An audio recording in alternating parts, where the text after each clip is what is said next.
Hello everyone, welcome back to my channel the United Frontier. तो ये video में बात करेंगे इंग्लिश में लीग की गेम वीक 22 में जितने भी सारे मैचेस थे उनमें से Newcastle versus Bournemouth, Brentford versus Liverpool and Arsenal versus Aston villa, ये तीनों मैचेस को लेके बात करेंगे ये वीडियो में। तो बिना टाइम खराब किए चलिए इस वीडियो को शुरू करते हैं। तो सबसे पहले बात करेंगे न्यूकासल वर्सेस बॉर्नमाउथ का जो गेम था उसको लेके। तो देखिए, ये एक ऐसा मैच था जहां पे Newcastle 9 consecutive victories across all the competitions जीतते हुए आ रहे थे ये मैच खेलने के लिए, और दूसरी तरफ बॉर्नमाउथ टीम खेलने आ रहा था जो अभी इस सीजन में इंग्लिश लीग की सबसे बेहतरीन परफॉर्मेंस वो लोग दे रहे हैं, क्योंकि इससे पहले बॉर्नमाउथ का बेस्ट फिनिश था टेबल में नंबर 9 और ऑलरेडी ये मैच चालू होने से पहले वो लोग टेबल में नंबर 7 पे थे। बॉर्नमाउथ इस सीजन में बहुत बढ़िया खेल रहे हैं, हर टॉप 6 क्लब के साथ उनका परफॉर्मेंस बहुत बढ़िया रहा है, तो इसीलिए ये मैच तो एक हाई ऑक्टेन मैच होने वाला था, ऐसा ही हम लोग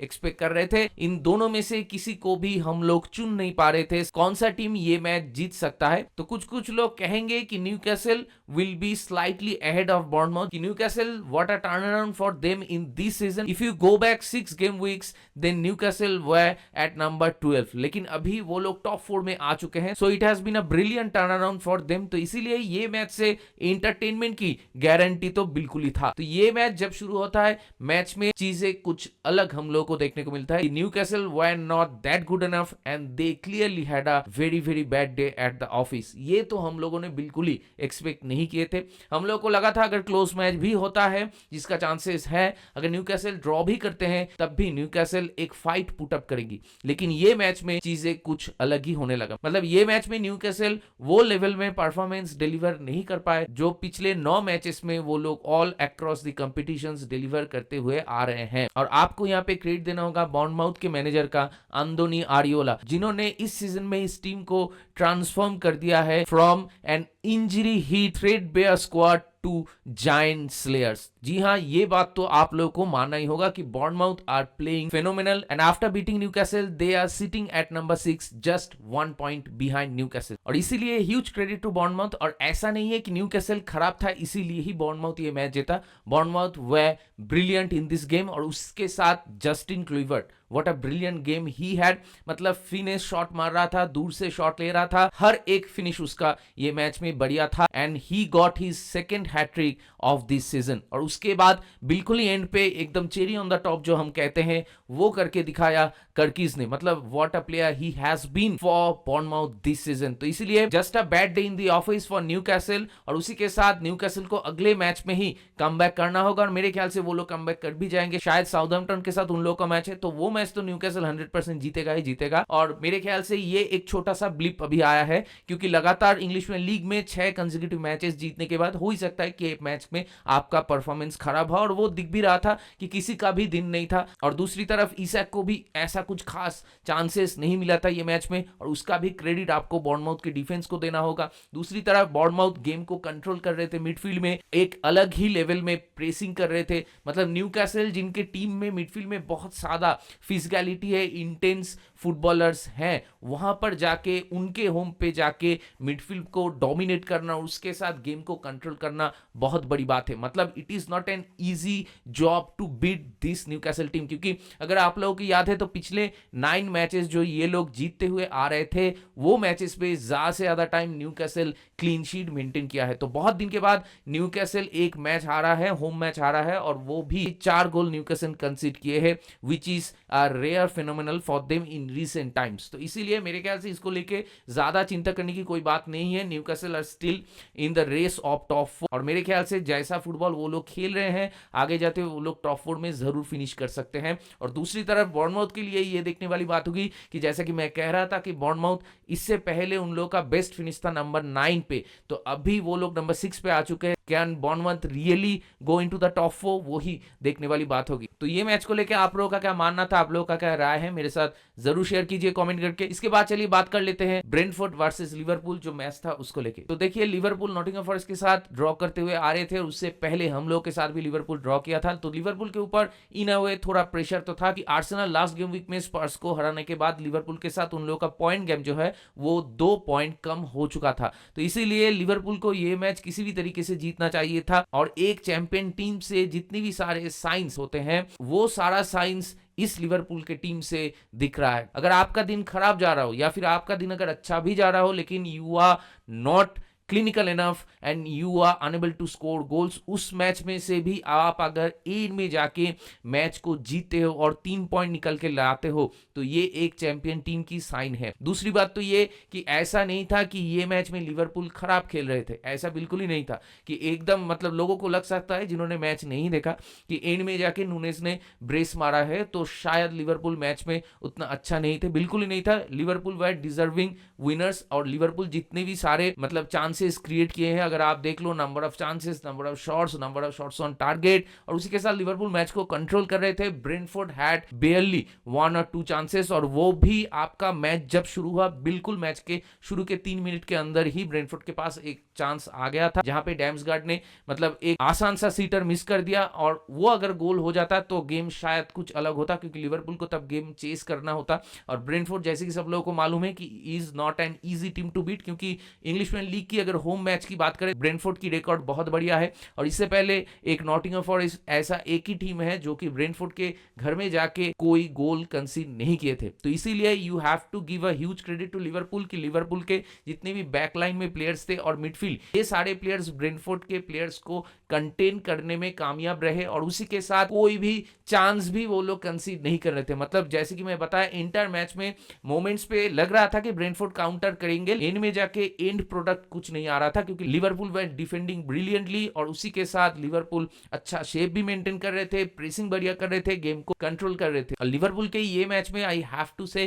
कि मैनचेस्टर यूनाइटेड वाला गेम में खराब परफॉर्मेंस के बाद ट्रेंट अलेक्जेंडर आर्नोल्ड को बहुत ज्यादा क्रिटिसिज्म फेस करना पड़ा। तो उसके बाद लिवरपूल के जो मैचेस आए आपका नॉटिंघम फॉरेस्ट के साथ और ये वाला मैच में दोनों ही मैच में आई हैव टू से ट्रेंट अलेक्जेंडर आर्नोल्ड से अच्छा रिएक्शन देखने को मिला एंड ये वाला मैच में तो उसका परफॉर्मेंस बहुत ही बढ़िया था। और दूसरी तरफ अगर लिवरपूल के लिए कोई बेस्ट प्लेयर था ये मैच में तो मुझे लगता है कि वो था आपका Dominik Szoboszlai. He was absolutely brilliant in this game, multiple time उसने वुडवर्ड पे हिट किया और उसी के साथ लिवरपूल के जितने भी सारे अटैकिंग प्लेयर्स थे उनका दिन थोड़ा खराब था। उसमें से खराब परफॉर्मेंस अगर आप कहो तो वो आपका लुइस डियाज का था। मतलब लुइस डियाज का जो स्टैंडर्ड है, जो परफॉर्मेंसेस वो रिसेंट टाइम्स में डिलीवर कर चुके हैं उसके हिसाब से अगर मैं बात करूं तो ये मैच में उसका परफॉर्मेंस उतना अच्छा नहीं था। कोडी गैक्पो भी थोड़ा लैक ऑफ कंपोजर दिखा रहे थे बॉल पे और उसी के साथ मोहम्मद सलाह का गेम भी थोड़ा बहुत एवरेज ही था। पिछले कुछ मैचेस से मोहम्मद सलाह का गेम थोड़ा डाउन चल रहा है लेकिन मेरे ख्याल से उसको लेके भी ज्यादा बातें करने की कोई बात नहीं है क्योंकि लिवरपूल अभी इस पोजीशन में है। Mohamed Salah and Virgil van Dijk day after day performances deliver कर रहे हैं और इस टीम को ड्राइव कर रहे हैं तो इसीलिए वो अभी इस जगह पे पहुंचे हैं टेबल पे। तो मेरे ख्याल से अगर बीच में कुछ 2-3 मैचेस के बैड पैचेस आ जाते हैं तो उसको लेके ज्यादा चिंता करने की बात नहीं है। और इसी के साथ आपको ये चीज भी एक्नॉलेज करना होगा जो कि मैं कह रहा था कि चैंपियन टीम्स के कुछ कुछ साइंस होते हैं, उसमें से एक साइन आपका ये है कि जब आपके अटैकर्स काम नहीं कर रहा हो या फिर आपके टीम फिनिश नहीं कर पा रहा है चांसेस गोल के सामने, आप इनडिसीजंस कह लो या फिर लैक ऑफ क्वालिटी कह लो या फिर लैक ऑफ क्लिनिकलनेस कह लो, जो भी रीजन हो उसके लिए लिवरपूल ये मैच में गोल स्कोर नहीं कर पा रहे थे। तो वहां पे आके आपका एक ऐसा प्लेयर जिससे किसी का उम्मीद नहीं था, जिसको रिसेंट टाइम्स में बहुत ज्यादा क्रिटिसिज्म भी मिला है, तो वैसा एक प्लेयर ये मैच में आके स्टेप अप करता है और उसी के साथ लिवरपूल को वो वैल्यूएबल 3 पॉइंट्स देके जाता है। तो ये भी एक चैंपियन टीम की साइन है कि अगर आप फंस भी जाते हो तो कोई ना कोई आपका हर दिन स्टेप अप करता है। तो यही तो होना चाहिए कि एक प्लेयर के ऊपर आप ज्यादा डिपेंडेंट नहीं होंगे। अगर मोहम्मद सलाह नहीं चलता तो देयर इज अ कोडी गक्पो, अगर गाक्पो नहीं चलता तो there is a Luis Diaz, अगर कोई नहीं चलते तो डिएगो जोटा है, लेकिन डिएगो जोटा भी इंजर्ड है। तो इसीलिए अहम मौके पे डार्विन नुनेज स्टेप अप करके लिवरपूल को वो वैल्यूएबल 3 पॉइंट देके गया। और उसी के साथ जो एक नैरेटिव चल रहा था दिमाग में कि लिवरपूल फिर से और एक मैच ड्रॉ कर रहे हैं despite having controlling the game, तो वो लिवरपूल के लिए कॉन्फिडेंस के लिए और भी खराब हो जाता। तो ऐसे अगर आपका लास्ट मोमेंट पे वो मैच में विक्ट्री आ जाता है और the manner they got the victory just like Darwin नुनेज last season में न्यूकासल के साथ किया था, कमिंग फ्रॉम द बेंच आके बिल्कुल ही एंड में जाके गेम बदल दिया था ब्रेस मार के। तो वैसा ही कुछ ये मैच में भी उसने किया, लेकिन ये मैच में बेंच से आने के बाद आईमा से कि कुछ खराब शॉट्स भी देखने को मिला फ्रॉम डार्विन नुनेज, लेकिन जब स्टॉपेज टाइम शुरू हुआ उसके बाद एक अलग ही डार्विन नुनेज हम लोग को देखने को मिला। तो ऐसे परफॉर्मेंस के बाद उसका भी कॉन्फिडेंस बहुत हाई हो जाएगा और उसी के साथ इंटर टीम की जो मोरल और कॉन्फिडेंस है वो भी बहुत हाई हो जाएगा। तो ये आपको बूस्ट कर सकता है रिसेंट टाइम्स में जो ड्रॉज आप निकाल रहे थे एक के बाद, उसके बाद ये 3 पॉइंट आपके लिए कॉन्फिडेंस के लिए बहुत ही इंपॉर्टेंट है। और दूसरी तरफ आर्सेनल अपना मैच ड्रॉ कर चुके हैं, तो लिवरपूल का जो 2 पॉइंट का लॉस हुआ था लास्ट गेम वीक में, वो फिर से लिवरपूल गेन कर चुके हैं। तो लिवरपूल की पर्सपेक्टिव से अगर मैं बात करूं तो ह्यूज 3 पॉइंट्स फॉर देम, और उसी के साथ अभी तो लिवरपूल ही क्लियर कट फेवरेट्स लग रहे हैं इंग्लिश प्रीमियर लीग की टाइटल के लिए। और उसी के साथ ऐसा ही लग रहा है कि लिवरपूल शायद 90 पॉइंट्स के आसपास या फिर उससे भी ज्यादा फिनिश कर सकते हैं at the end of the season, और वही लिवरपूल की ट्रेजेक्टरी लग रहा है। और यहां पे ही चलिए अभी आते हैं आर्सेनल पे, बात करते हैं कि Arsenal missed an opportunity. Arsenal ये मैच में कंफर्टेबली 2-0 लीड कर रहे थे, क्योंकि एस्टन विला मैच में बिल्कुल थे ही नहीं। पहले 60 मिनट तक Aston villa did not play any kind of a football, क्योंकि आर्सेनल इतना अच्छा खेल रहा था ये मैच में। तो यहां पे ही एक आपका एक्सेप्शन है कि लास्ट वाला जो मैच आर्सेनल जीता था स्पर्स के साथ, वो मैच में आर्सेनल ऐसा कुछ खास फुटबॉल नहीं खेला था। वहां पे आपका आर्सेनल डिपेंड कर रहा था सेट पीसेस में ही या फिर कॉर्नर्स पे, लेकिन ये मैच में बिल्कुल ही स्टोरी वैसा नहीं था। ये मैच में from the minute 1 Arsenal were the better team, they were controlling the game, they were pressing, और उसी के साथ एस्टन विला को अलाउ ही नहीं कर रहे थे कोई भी स्पेस, और एस्टन विला भी कोई भी फुटबॉल नहीं खेल पा रहा था। मतलब आप कह सकते हो कि 1-2 चांसेस एस्टन विला के पास था, हाफ चांसेस, जहां पे एस्टन विला क्विक काउंटर पे कुछ करने की कोशिश कर रहे थे, लेकिन बस वही उतना ही था। एंटायर मैच में आर्सेनल ही थे, और आर्सेनल को ये मैच जो मैनर से आर्सेनल खेल रहा था, ये मैच आर्सेनल को जीतना चाहिए था। और यहीं पे आ जाता है फिर से घूम फिर के वही क्वेश्चन कि Arsenal really need a prolific goal scorer up front, क्योंकि आपके अगर प्लेयर्स इंजर्ड हो जाते हैं, जब सबसे ज्यादा आपकी गोल की जरूरत है एंड स्कोर लाइन 2-2 हो चुका है, तब आपका बेंच से आता है रहीम स्टर्लिंग। तो ऐसे अगर प्लेयर्स आएगा तो वो एक चैंपियन टीम की साइन नहीं है, और इसीलिए आर्सेनल इस सीजन में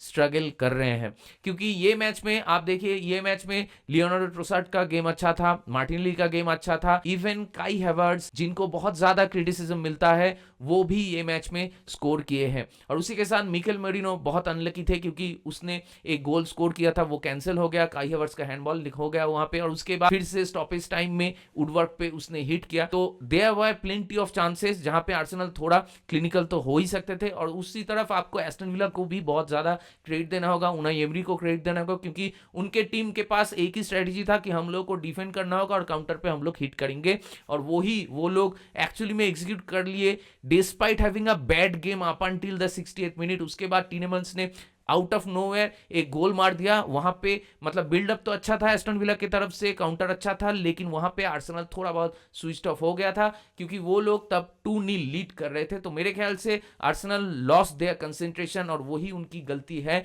कि वो लोग अलाउ कर लिए विला को गेम में वापस आने के लिए। और वो गोल होते ही उसके तुरंत बाद टिलेमेंट्स के पास और एक चांस आ जाता है, जो कि वुडवर्क पे हिट होता है। तो उसके बाद आर्सेनल थोड़ा बहुत प्रेशर में आ जाते हैं फॉर 5-6 मिनट्स, लेकिन फिर भी आर्सेनल मैच में बने रहते और एक के बाद एक चांसेस क्रिएट करते, लेकिन अगेन एक सिली फाउल कंसीड कर लेते, और वहां से एक सेट पीस क्रिएट होता है, वहीं से बिल्ड अप हो जाता है आपका सेकंड गोल, जहां पे वॉटकिंस को किसी ने नहीं रखा था, फार कॉर्नर पे एक लॉन्ग बॉल डिलीवरी हुआ था और वहां से उसने फिनिश कर दिया। तो उसके बाद 2-2 हो गया। उसके बाद भी आर्सेनल के पास बहुत सारे चांसेस थे टू सिक्योर द 3 पॉइंट्स, और एस्टन विला के पास ऐसा कुछ बढ़िया चांस नहीं था, लेकिन फिर भी आर्सेनल फेल्ड। और वही आपका मैटर करता है कि अभी आर्सेनल ऐसे सिचुएशन में है कि जहां पे परफॉर्मेंस जाए भाड़ में, आपको 3 पॉइंट चाहिए होगा, लेकिन वहां पे आर्सेनल फेल कर गया फिर से। जहां पे लिवरपूल एंड में जाके स्टॉपेज टाइम में 3 पॉइंट सिकल कर लिया, उसी के ही तुरंत बाद आप 2 पॉइंट लॉस कर चुके, जो कि आपका होम में मैच था। तो ये ड्रॉ के बाद अभी आर्सेनल के ऊपर प्रेशर तो बहुत ज्यादा होगा, और मुझे नहीं लगता कि इसके बाद कुछ हो सकता है, क्योंकि मुझे लगता है इन अ वे ये रिजल्ट के बाद आर्सेनल का टाइटल होप्स